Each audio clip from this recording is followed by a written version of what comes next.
No, because some of you ladies need a reality check. Okay, so let's talk about it. Let's talk about all those people that are on Instagram, on TikTok, talking about, I'm just a 26-year-old self made, multi billion trillionaire. And you're sitting there thinking, what the hell did I do with my life? How is it possible that these people are self made millionaires at 26 years old and I'm over here still trying to push my business past the six-figure mark?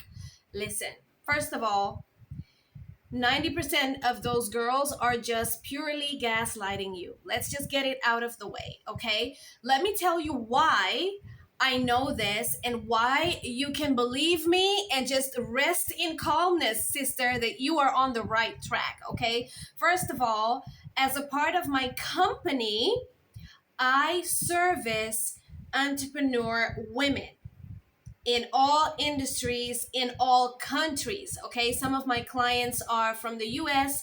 I've also done a lot of high ticket sales for business women in the UK, in Australia, in the US, and locally on Curacao as well. Shout out to my island girls. Okay, so I know what's going on behind the scenes, and I have also sold as a contractor for teams of male businessmen, so male business people, male entrepreneurs in the US, the bigger brands, the big guys, okay? And I know what's going on behind the scenes. So let's talk about this self made scenario. Here are the privileges that a lot of people don't tell you about, okay? A lot of these self made girls have partners in business and in life that support them. So this could be having a famous boyfriend or situationship or husband that's able to put capital in the business,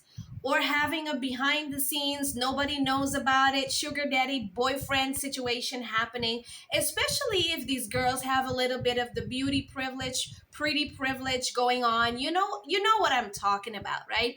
That these men easily say yes to investing in them or their business because they have some type of relationship going on. There's a lot of that going on with these girls that talk about being a self-made businesswoman. The other part of being self-made that a lot of these girls don't talk about is that they have a family line of people that have been in business. So here is how that becomes a privilege. First of all, they may be able to put money in the business for them. They may be able to lift or ride on the name of the existing family line, reputation, or family business. But it's also a privilege to have a generation of family members that have been business owners that can give you the inside of like how to do your marketing. This is what works, this is what doesn't, this is how much money you should put into this. All those mistakes that we real self-made business women make. If you have a generation of family members that are in business, they can tell you and save you a lot of money in that way, or mentor you and save you a lot of time. So that's still a way of them investing in the business, okay? Another privilege that they may have is if they have a previous career or reputation or standing in the media or in the public eye. So a lot of these ladies that open a spa, or they start a clothing line, or they start a marketing company, are, for example, people who have participated in reality shows or in beauty pageants or any other type of media where they already have a recognizable face or a recognizable brand that gives them a lift in following, impact, and marketing that you and I, starting from scratch, did not have. Okay. Another privilege is if they have a corporate history that gives them a foot in the door for big projects, big conversations, big tables, big networks, big clients. When people say your network is your net worth, that really is real talk. Okay. So what that means is A lot of these business women left their previous corporate job with a portfolio of clients that followed them because of a relationship that they built. So by the time they opened their business, they already had two or three or maybe more big clients that sustain their company. Meanwhile, you're starting from scratch with no clients. You have to build up your own name. You have to build up your own network. We are not the same. You know what I'm saying? So we have to be careful when we compare ourselves with this self made narrative, because even though you can say, yes, that person worked hard for that corporate name, that person worked hard for that family name, that person worked hard for that investor or boyfriend or friend or parent that can invest in their business, it is also something that gives them a head start. And the reason that I'm doing this is not to be a hater, it is to help women like you and I with the mental gymnastics that come with entrepreneurship, because nobody will tell you that entrepreneurship will take a toll on your mental health, because you start comparing your speed of growing the business, you start comparing yourself, you start thinking that you should be further, you should be moving faster, and then you hit a sprint in the business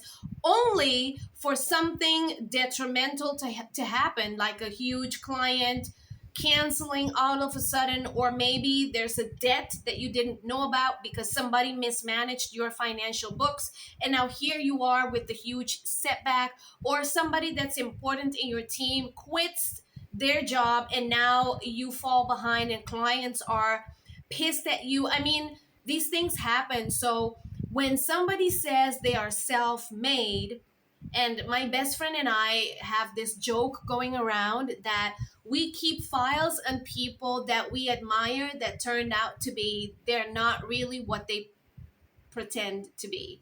Okay, there's a lot of things going on behind the scenes that you don't know, and there's a lot of people, for example, that we discovered that they are the owner of the business, but there's an investor, there's actually somebody else pulling the strings, calling the shots, and they are only the face of the business because the real owner, for whatever reason, could not or did not want to put the business in their name. So it looks like they're the owner of the business, but meanwhile, there's another owner behind the owner of the business. So it's not really self-made, right?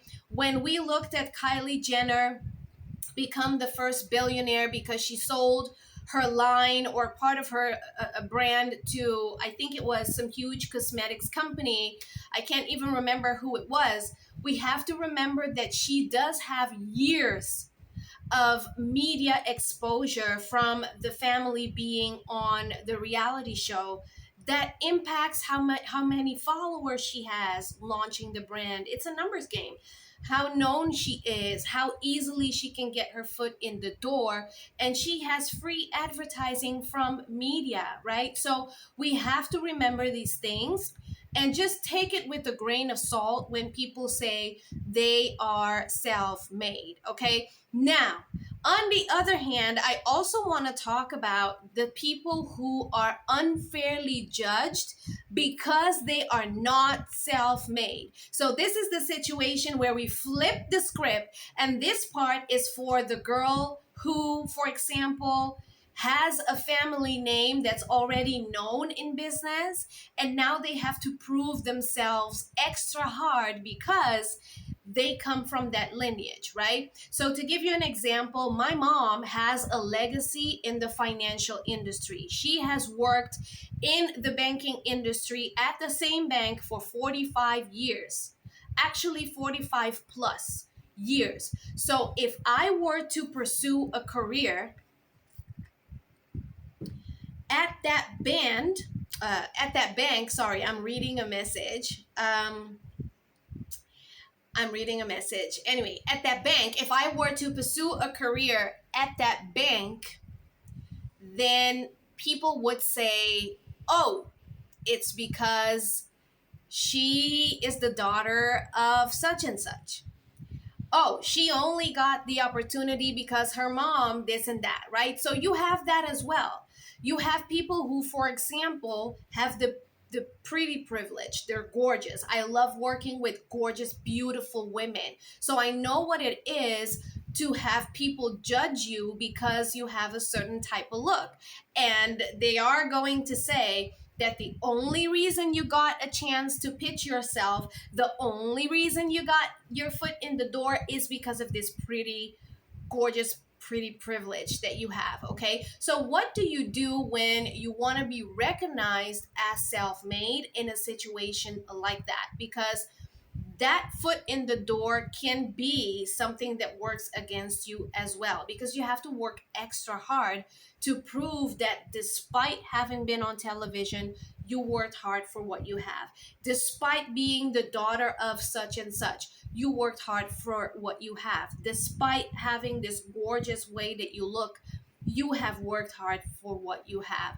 So what you do is build your personal brand like it's nobody's business. Show the work, show the behind the scenes. Your brand needs to be the most authentic part of your business, the most transparent part of your business. This is where you show people the behind the scenes. This is where you show the struggle, you show the wins, you show the people helping you, you show the actual days that the boring stuff is happening so that people can celebrate you for who you are and not where you come from or who you come from or who you're married to or what you did in your past life. Okay, so it's both for the person that doesn't have a foot in the door, doesn't have any privilege, as the person that does have privilege, but now the privilege is taking away from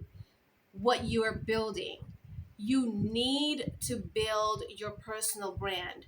It's not only to share your information and to get clients, it's to build your legacy so that you become the only solution for your future clients, so that you become the person who can claim the seat and claim the price because of the brand that you have built. And that is what makes you self-made. So when your brain starts to do the gymnastics and you want to mentally quit or have a crash out because some 23-year-old posted that they're a self-made this or that, remember what I'm telling you here because it's facts. And when you're someone who's the daughter of such and such, or you've been on television for years doing X, Y, and Z, and you want to prove that you are a self made brand, also remember what I told you and what we talked about today. Okay, I hope this video was helpful for you. If you like this type of content, let me know in the comments, and I will be back with another video for you very soon. Talk to you later. Bye, honey.